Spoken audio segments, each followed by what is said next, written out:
Headlines coming out of Washington, D.C. today, including word that the head of the House Intelligence Committee met with a source on White House grounds to discuss, quote, incidental surveillance on the president. Our D.C. bureau chief, Ross Palumbo, he's live tonight at the White House with all the details. Ross.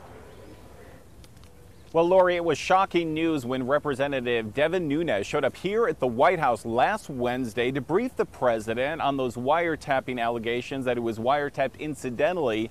Also, we're learning that he was here the day before as some sort of secret meeting. We're also learning tonight that the president's son-in-law is going to be testifying before a Senate Intelligence Committee hearing about those alleged ties between the Trump campaign and Russia.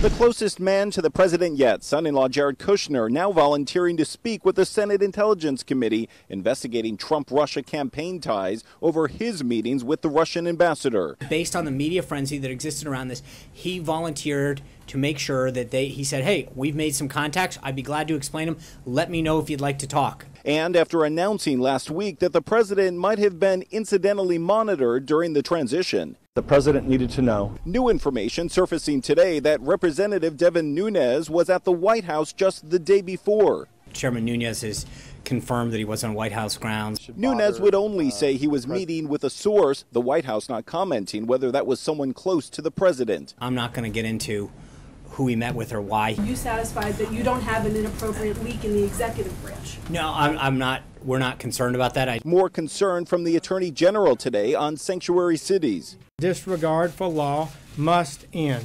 Cities that refuse to follow the president's orders on immigration will lose Justice Department grants. When cities and states refuse to help enforce immigration laws, our nation is less safe. In the Senate, all three nominations will be held over for 1 week. The vote on Supreme Court Justice Neil Gorsuch is being delayed following threats of a Democratic filibuster. Florida Senator Bill Nelson today says he will vote no.